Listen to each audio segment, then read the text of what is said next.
11 to 3. And now Reverend Kathy has an announcement.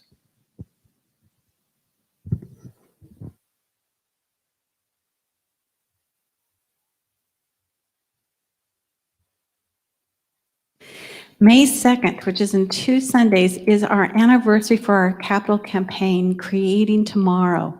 We will be completing our 2nd year and entering our 3rd and last year.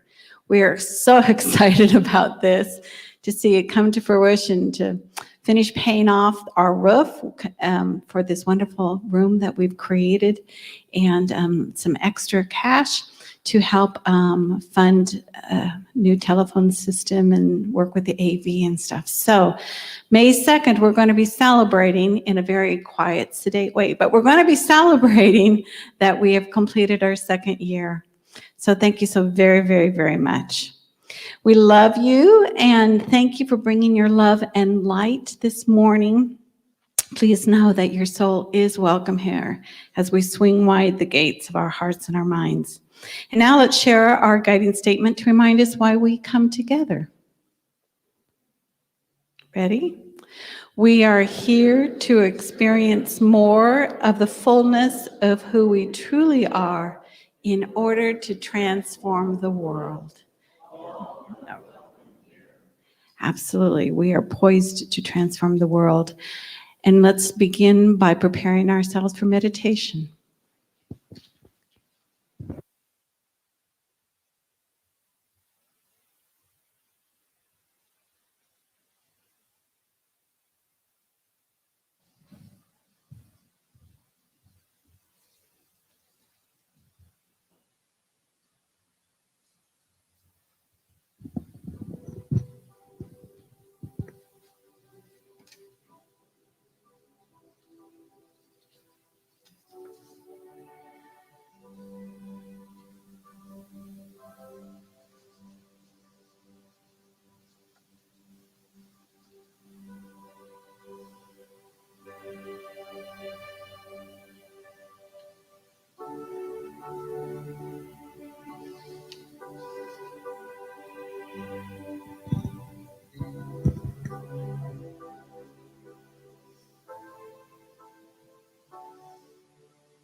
The ancient Greek philosopher Heraclitus said, "Panta rei," which means everything flows.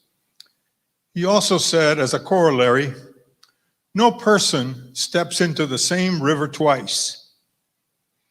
And even as the world is constantly changing, what are we experiencing? Have we accepted the changes we are seeing, let alone those we have not? Where are we? Are we anxious, fearful, or confident about our circumstances? Everything we believe and every principle we hold dear through unity assure us that we are divinely blessed with the strength and wisdom to meet our every need. Our affirmation again is, I am willing to be changed. Let us prepare to enter our time of silence, prepared to be changed, so as to incorporate into our daily existence every good that will supply our human and divine well-being.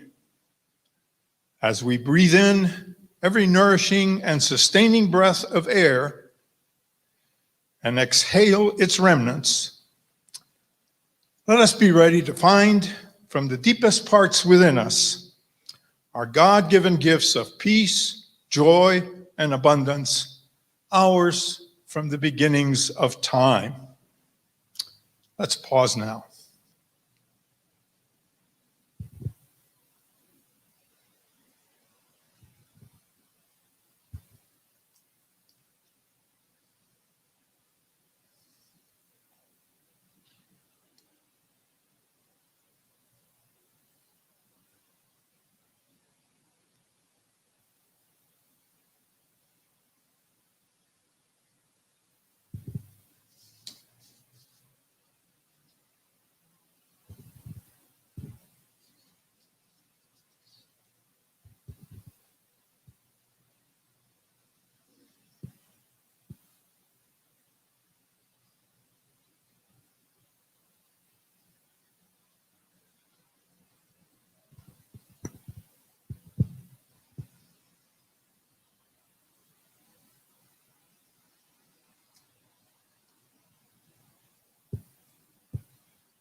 And now, as our time of silence comes to a close, let's take note of our surroundings and rejoin our service.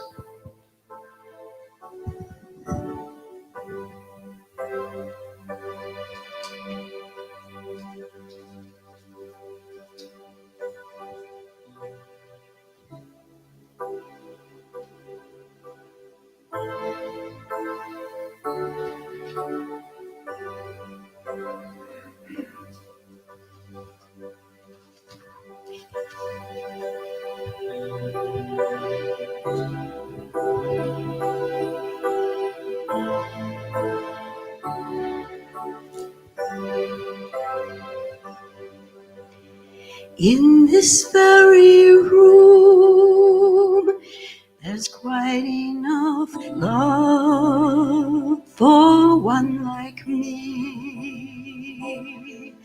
And in this very room, there's quite enough joy for one like me.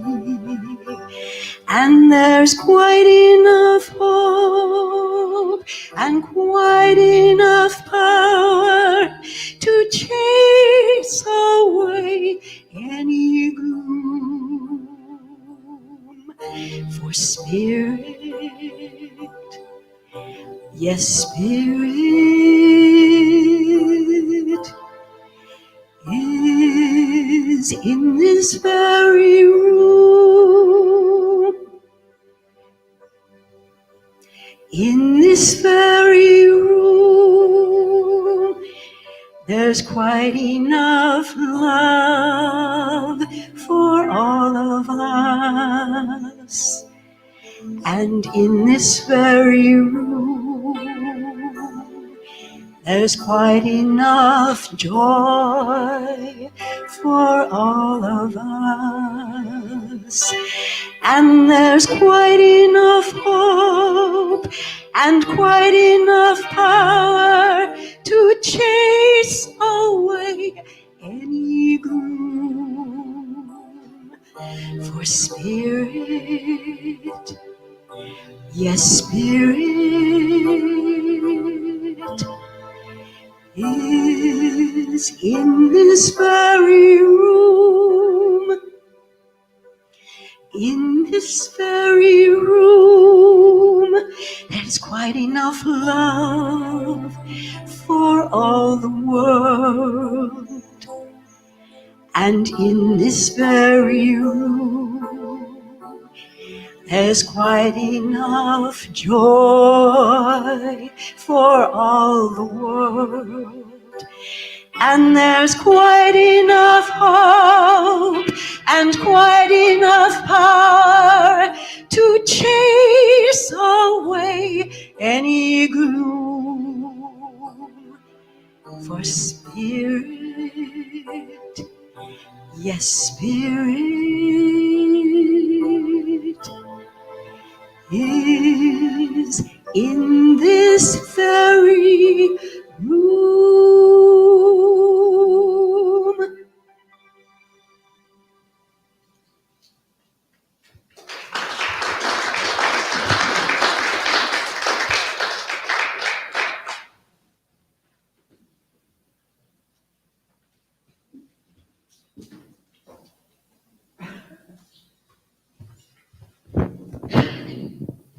Thank you. I haven't heard that song for a while, and I just love it. Well, because we didn't meet in 2020, I saved some pandemic jokes. I thought I would just run them by you today and see if you think they're funny. It says the world turned upside down in 2020. The old folks were sneaking out of the house, and their kids were yelling at them to stay indoors. Never thought that I won't touch him and her with a 6-foot pole would become a national policy, but it did. And quarantine has turned us into dogs. We roam the house all day looking for food. We're told no when we get too close to strangers, and we get really excited about car rides. Okay, I'll put the rest of them away. But to start today in talking about the process of change, a yogi walked into the Zen pizza parlor and ordered, "Make me one with everything." The yogi got the pizza and he gave the proprietor a $20 bill, but the proprietor put the $20 bill in his pocket. And the yogi says, "Well, don't I get any change?" And the proprietor says, "Oh, but change must come from within." Okay. Enough bad jokes. So today we're talking about the paradox of change, the paradigm and stuff. And we're basing it on, we're doing Trust the Power of Change based on the book of Finding Yourself in Transition by Robert Brumrett. And the church has done it a couple of times because the church has gone through a couple of changes along the years. But I think it's very timely because overall we're going through change and transition, aren't we? We're becoming very pros at it when we look at the change that's happening in the world, on our national scene, on our local scene, and in our personal lives. When we look at the pandemic at home and abroad, when we look at the effects of a national election, Capitol uprising, the call and demand for racial equality and equity, the rise in the shootings and gun violence while considering how communities police their citizens, all things faces every morning in the news. In fact, I get on my phone every morning to look at seeing what's going on in the world to make sure I didn't miss anything. And I tell you, a couple of mornings ago, I wish that I'd missed whatever was happening. Sometimes it's just good to put the phone down. Here at the church, we're beginning our journey of transition with Judy and I retiring without this year. And so the board's begun the work to begin a new minister search. And we've all gone through personal change, correct? Anybody gone through personal change this year? Not being able to see our elders who are in residential settings, not being able to go and see that new baby that's being born, or having our family reunions, or having the weddings, or the celebrations of lives. All of these things were going on and changing our world. Many of us went to working online. And if you had kids at home, you went to online schooling. And there was such loss of the pandemic and loss just with people with the end of their lives, but not being able to celebrate those. We lost our freedom to travel and doing all that kind of stuff. For me, as many of you know, my father passed a week before the state shut down. And so we've been waiting, and we finally put in this October, we'll finally have a celebration of life because he wanted a party. But so many transitions, and one of my transitions is looking at retirement, and some of you come up to me and say, "Well, what are you going to do after retirement? Judy's got all these wonderful things planned." Well, I got to tell you,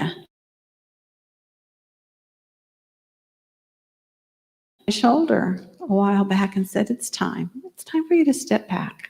I said, yeah, okay, what are we going to do? Spirit is. And so I'm waiting patiently to find out what Spirit has in store. But it's all about change and transition.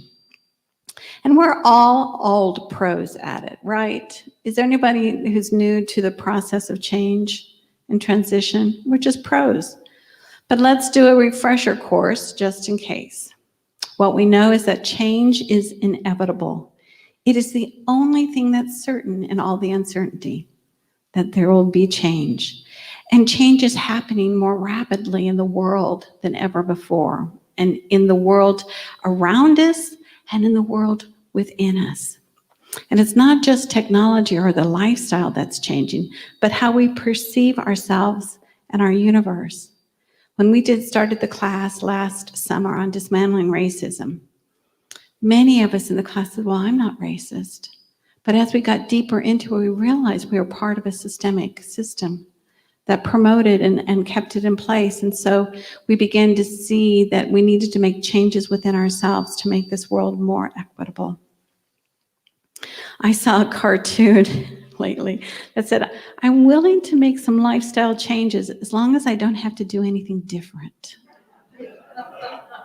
And isn't that the way it is? It's not just what happens in our lives that is changing, but how we perceive it. And how we see it is what they call a paradigm shift. We've been experiencing paradigm shifts. Paradigm deriving from the Greek word meaning a pattern, a model, or guide used to make something. And we have these paradigms in our lives that are underlying and unconscious, that are a set of assumptions used to interpret meaning of particular observations or experience. So paradigms are those patterns on how we see and understand the universe around us. They're patterns on how we see ourselves and in our relationships. And when that understanding, when the way that we see it shifts, it changes not only our understanding of the new information, but even it changes the way in how we perceive it. Does that make sense? So not only do we see things in a new way, but the way that we see it is different.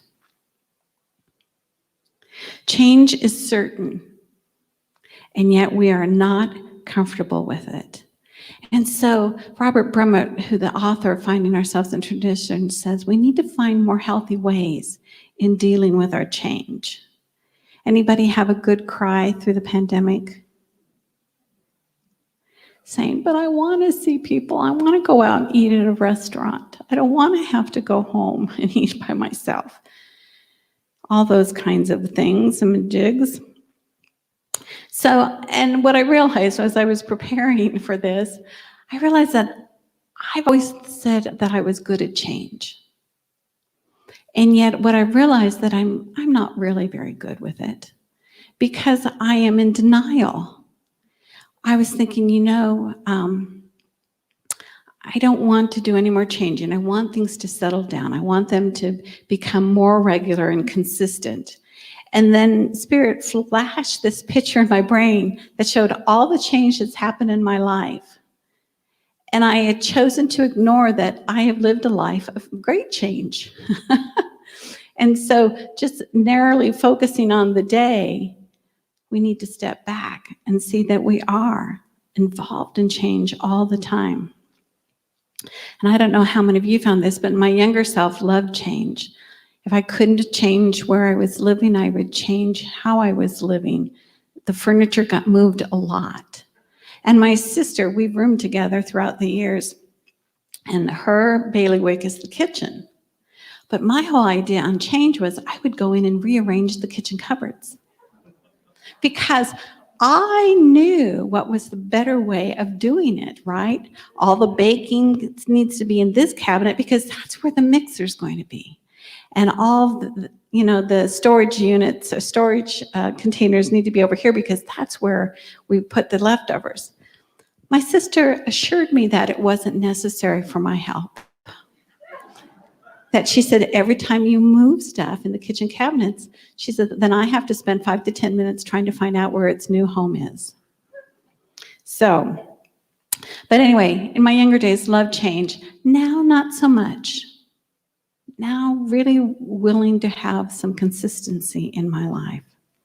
But we're resistant to change, and sometimes we even fear it. And that fear can be subtle. It can be unconscious. Even when we say, I am willing to be changed, there is that sense of a little resistance before. I thought about changing the affirmation too as, I embrace change because resistance is futile. How many of you are Trekkies? Yeah, okay, you got it. Star Trek, there's a race called the Borg, who would take over other species. And they would say, we are the Borg. Lower your shields and surrender your ships. Resistance is futile. Well, we're really talking about in a spiritual way of surrendering our shields, of lowering our resistance, right?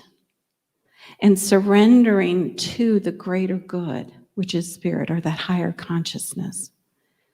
And maybe we resist because we have the fear of the unknown. How many of you want to know what's going to happen in the next step before you take it? Just give me a map, Let me know where I'm going to, where my arrival point is, and I will be just fine. And how many times does God provide that map? Because if you knew where you were headed, you would put both heels in the ground and dig them in and say, not now, not me. We resisted because we had that fear of the unknown.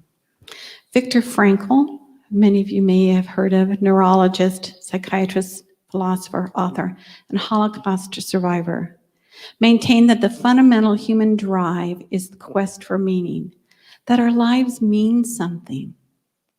And so when an event happens in our life or we have an experience, our mind goes immediately to what happened, how did it happen, why did it happen? Especially if we experience loss of a loved one, loss of work, loss of a home, loss of a pet. Why did this happen? We seek meaning to the changes and transitions of our lives. In any event that happens, our brain works better when we can attach meaning to it so that it can put it in the right file drawer of our hard drive. What does this mean? What does it mean to me? And the meaning we assign can alter our lives, sometimes more than the event itself. How many times have we, as we've grown older, gone back and revisited a memory and saw it with different eyes? And it took the heat out of it, didn't it? It took that charge, electric charge out of it, going, oh, I see that now. Because distance gives a greater sense of meaning, a greater meaning, a deeper meaning. It was said that he who has a why to live for can bear almost any how. Why? So change shatters our meaning that we previously assigned to make sense out of life. And the roadmap that we drew, that pattern, no longer becomes viable for us. We have those triggering events that change the course of our lives and the course of our choices. Any event that threatens, diminish, or shakes our ground of being. So what if we lose our role, our social role? Or what if our relationship ground of being changes through divorce, through death, through separation? How many people have had problems with the empty nest? Yeah, because our role changes, our ground of being changes, threatens who we think that we are and have determined. It can threaten our internal identity and our belief system.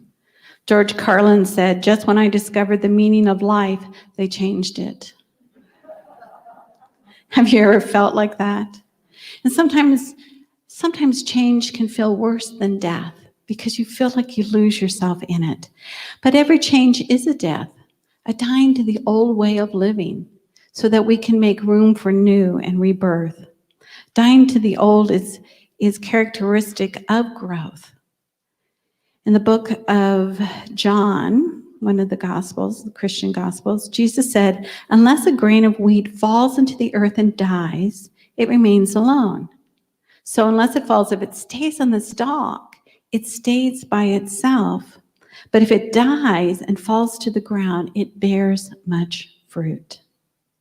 To live is to grow is to change is to die to the old.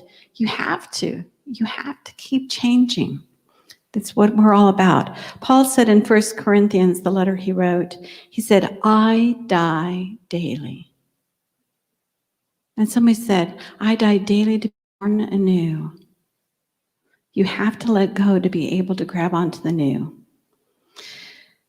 Robert Brummett in his book said that the fear of death, that fear of change, may be the fear of life itself, because life is change.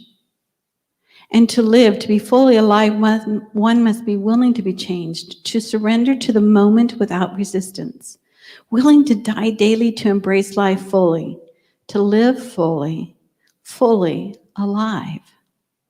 So to live fully is to realize that death, any kind of death, is a harbinger of new life. So let's talk about that transition being a process. Transition is a series of actions or steps taken in order to achieve a particular end. we're not always very good with transition because we're used to quick fixes, aren't we? In our world, we see a problem, we'll fix it, let's get on with it. I don't want to take a lot of time with this, let's just fix it. Have you ever been in a committee meeting? Sometimes they don't get around to fixing, but because everybody has a point to make in the discussion. But it's a series of steps. We go for quick fix. I had a friend, Alvin, who worked in JAG Corps, the Navy JAG Corps. And he used to get so upset about the TV show JAG, because he says, that's not real, that's not true. You can't solve a case in an hour or a couple of days. It takes weeks to deal with those pieces. Yes, Alvin, I got that one. So in our highly mechanized world and lifestyle, we order our lives with clocks and calendars and day planners. And those clocks and calendars and day planners tell us how our life is going to unfold, instead of allowing our life to let us know how it's going to unfold. We eat and sleep and work by the clock, instead of when we're hungry, when we're tired, and when it's time to work. Unlike the cultures who align themselves with the natural world, in the book it called them primitive cultures, and I would just say they're not necessarily as primitive as sometimes I think that we are, but there's cultures that went with the process of life, with the change of seasons, right? The growth of new crops, the migration of the animals, they were a part of that natural system of transition. And it's interesting because as we have looked at our lives through an economic system, the mechanized system of living, through calendar, clock, planning, we have even determined who we are by that. Are we productive? We value those people who are productive and useful instead of those who are in tune. We used to have education, and education means to draw out, but we've made education a system to learn marketable skills instead of to enrich self-development. Instead of drawing out our inner wisdom, we are trying to put in information and skills so that we can be marketable. Interesting, isn't it? Process occurs over time. We can become frustrated and confused when it doesn't come according to our plan, right? We said, okay, by this date. And it gets confusing because in New Thought, some of it, when we are drawing our treasure maps, they say, put the date on it. Tell Spirit when you want it. Well, it's not necessarily like you're telling something out here, but you're moving within here. And I always learned when you made treasure maps or you made an affirmation, a statement of what you want, it's this or something better. But you got to realize that Spirit's on its own time, right? It will come to us when we're ready to receive it. And so transition occurs over time. So when we plan for change, we can get unhappy when we don't see those changes that we want coming into being. But the process is successive steps in a specific order, and you need to be in the right time and the right order for it to happen. So the suggestion is don't force your own personal will on it. Allow the order to emerge and allow divine order inherent in the natural process. Instead of focusing on functionality, convenience, predictability, focus on trusting the wisdom of the process.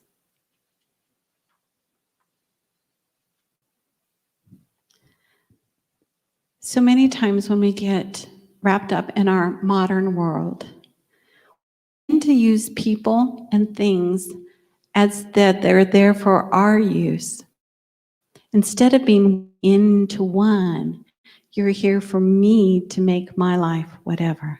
And that attitude can damage our souls by not realizing that we are connected. It can damage our environment. Things are beginning to change though. We're beginning to see that the natural order is really the kinder, gentler and more fulfilling, more deeper. We change at depth when we allow spirit or our higher consciousness to do its work according to its process instead of forcing it. We're looking at ways of of honoring the birth process, that transition of coming into form onto the planet, and having mothers being in charge of the birth experience instead of a doctor behind a mask. For being opened up to the idea of creating a dying process that really honors the inner process too, through hospice and dying beautifully. Consciously aware of the other transitions and recognizing them for what they are, as a way of leaving behind the old and moving into the new. Robert Brummett said that transition is a process to understand its nature and to trust the wisdom within it allows us to use transition as a time for accelerated growth and learning. If we treat our lives mechanically, we lose out on the learning, on the teaching, and we fail to gain the wisdom and strength from that experience. We may do damage to ourselves and others by trying to force something and going when it's not time. Nikki Giovanni said, a lot of people resist transition and therefore never allow themselves to enjoy who they are. Embrace the change no matter what it is. Once you do, you can learn about the new world you're in and take advantage of it. That's the beauty of it. Not holding on to the old and being unwilling to change, being willing to go through that dying process, but to look forward to that new birth, that emergence of a new world, a new understanding and deepening. I'm currently taking a class with Reverend Jim Rosemurgy, and a Unity author and minister, and he's saying we're looking at something that he's working through is that God is not all-knowing, that God is not omniscient. He says what he's been opening to is that God is EEC, an ever-expanding consciousness. And if spirit is an ever-expanding consciousness, then how can it know everything? Because its edges continue to move out and to explore and to experience new things and new understandings and new wisdom. When we open ourselves up to allow the old to pass away and let the new give birth, there's such greater new world out there waiting for us. So, like I said, today's talk is mainly reminding you what you already know, you've already experienced. But as we begin this journey as a spiritual community, we just want to remind ourselves that there is a natural process, that we're going to travel our journey and to know where that road leads us. And we may not know what it will look like on January 1st, but we know that it will be splendid and wonderful and full of new life for all of us. And so let's just take this moment. I invite you to just close your eyes. I am willing to be changed. Take a breath and release. And say to yourself, I am willing to be changed.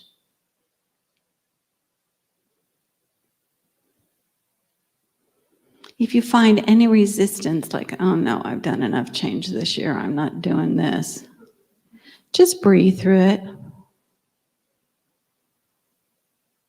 I am willing to be changed. For change brings new life, new understanding, a greater expression of who I am. I trust spirit. I trust the universe. I am willing to be changed.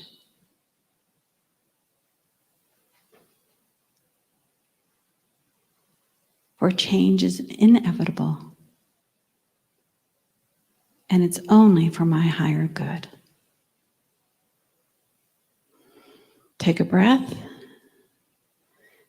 release, and so it is. Amen. Okay. Happy transitions for all of us in this wonderful roadmap we're traveling. And now, Louise, our board member of the day.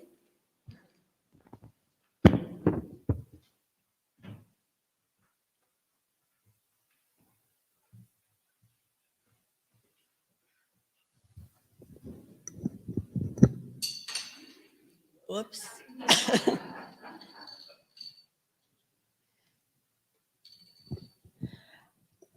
So just to tag on to Kathy's beautiful speech is that I heard that the only true constant in life is change.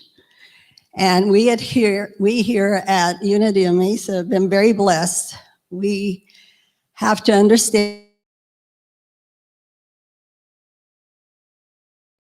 first and next year as we move into our new ministerial process, actual change, but we are in that process and we have been gifted with time because with the long notice we have from our two beautiful ministers, we have time to do a process and not to rush and not to make instant decisions. So as part of your board of trustees, I'm going to just step us through very quickly on the steps that we have completed in that process, and then where we're headed, and maybe a little of what we don't know.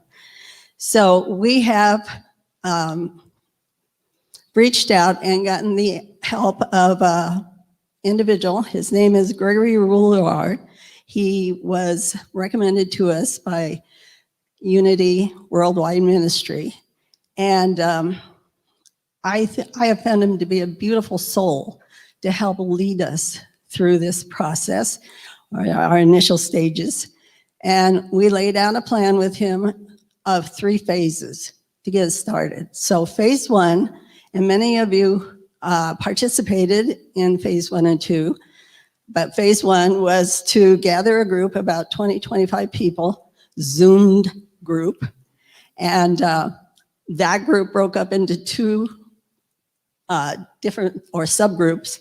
And as board members, our job was to take notes. As the group went through, and in the first phase, it was discovering who we are. And that's maybe even a bigger job than would have been, a year and a half ago, because we're new. We've come through something really big and we're still figuring out who we are. So as close as we could come, we talked about who we are, what we do, and how that relates to our ministerial change. Then Gregory pulled the notes together from those 2 subgroups, and then we have that information. And then phase 2 was structured the same as phase 1, group of 20, 25 people divided into subgroups, Zoomed. We took notes, and that group's job was to try and sit back and want to look at where we're going, which figures if we can figure out who we are, maybe then we can figure out where we're going. And so it's kind of laying out a path. So that's phase 1, phase 2, and the last meeting of that part of the phase 2 happened yesterday. So now the lists from the first meeting and the second meeting of phase 2 are being pulled together. And guess what comes next? Phase 3. I knew you'd get that one. And for that one, it's really, we're going to sit down and work out an action plan. And that's to take all the information that we've gathered and start working it into what are the values that are important that we want a new minister to come in and share those values with. Know who we are and how do we get that accomplished. And then let any candidates know what our expectations are. So that's kind of a big job, and that's what we move into next. Then after that, we'll put our packet together that is provided by Unity Worldwide Ministry. So there's a nice structure that goes with this. We'll put a packet together. We'll send out a posting. Worldwide Unity helps us vet those candidates. And then we'll get a small group, and then we'll talk about the next steps after that. So how we'll get to know the candidates, how we'll be able to share something about them so that, hopefully they've been Zooming along with all the rest of us, and there's some services that maybe we can share with you that you could go out and look at some recordings. So what I'm saying is, it isn't the board in a dark room figuring all this out. It is as transparent and interactive and inclusive as we can make this process, because it isn't a board's process or the minister's process. It's our membership congregation process. So that's what we are, or where we are. We're figuring out what we are. And so again, I'm coming back to the gift. We have the gift of time. Since I facilitated one of the groups, there was a lot of concern about pulling things together, and oh my gosh, but we've got time. We've got beautiful time. If we're shooting for June, July to get our ask out, our posting out, we've got this time now to accumulate this information and put together a really meaningful, intentional packet so that when we step forward with that last step to really reach out and find the right person, we'll have it together and in the best way we possibly can. And that's thanks to all of you and everyone who's participated and will continue to help us as we go through this. So, the gift of time, the other thing I wanted to mention is not only are we not doing this alone, we're doing it in divine order, in divine time. And we have to remember that it will be in all of our highest and best good for Unity and Mesa. So we can't do it wrong. And thank you for everybody participating, and more news to come. Now, maybe we should talk about offering, which is my other job up here. So for those of you in person, there are buckets by the doors to drop off your gifts, so there'll be no passing of bags. And then for those of you beautiful folks that are with us online, there are many ways to financially support this spiritual community, either indirectly by ordering books through our website, adding Unity Church of East Mesa as your favorite charity on Amazon, Smile, or Fry's Rewards, or you can directly send us a check. We still take those, and we pick those up from the mailbox every day. Also, we have the online giving, which is using the Give Plus app. All the information on how to give and more can be found on our website, unityandmesa.org. If you're watching on YouTube, just click the link in the description. So now, let's please, if you'll take your gifts in your hands and connect it with the love in your hearts, and join me in saying our offering blessing. Divine love flowing through me blesses and multiplies all that I have, all that I give, and all that I receive. We are so grateful for all of you and for all the gifts. Thank you.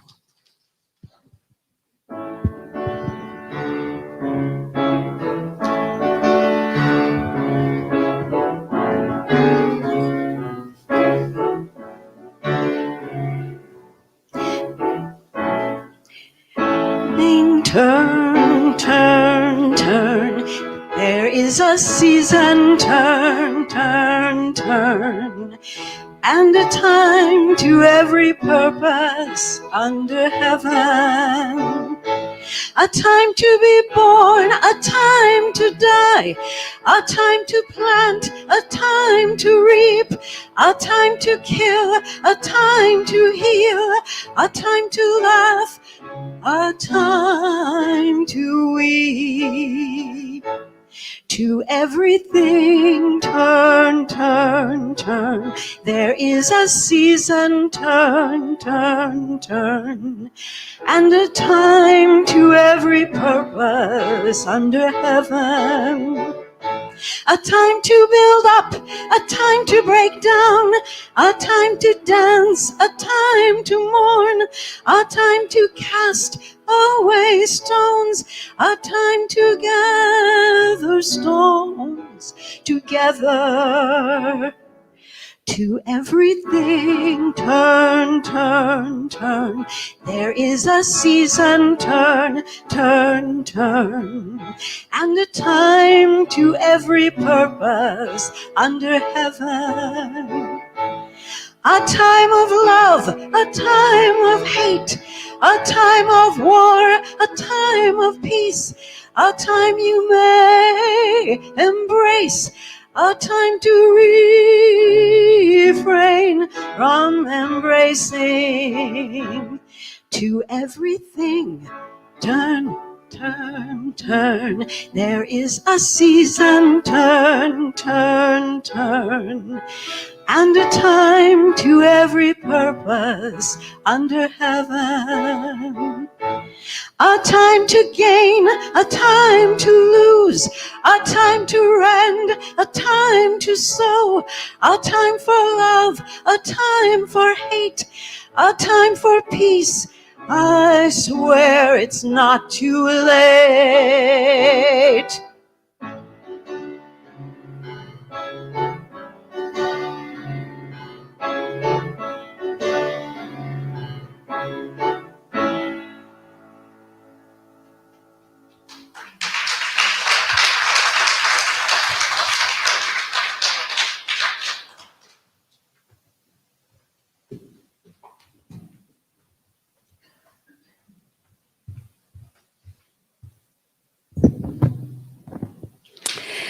There is no hospitality in the garden today. One of these days we can all bring our goodies and feast and share our news and stuff, but not today.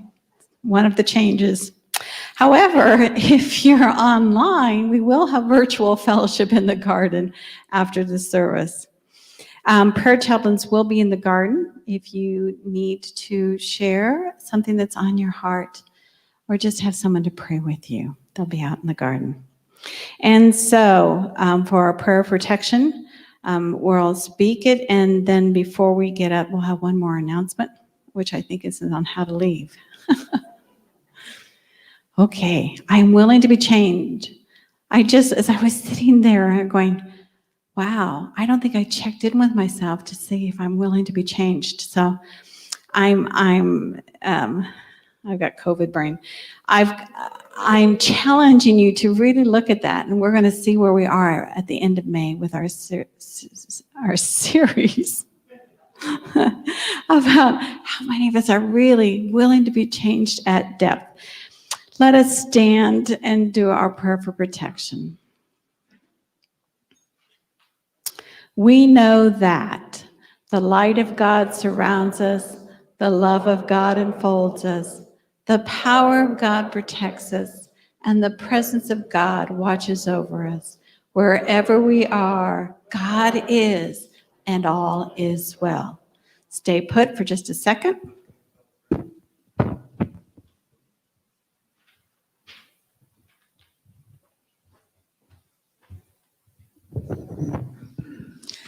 The important information, how we leave. If you are sitting in the outer section, please exit using the outer aisles. If you are in the middle section, please use the aisles on either side of you. Exits are here to the garden, here to the front. Watch out for this step here, and that's in big red letters, or the front door. And again, offering and prayer slip boxes are by each of the exits. Thank you so much. Bookstore.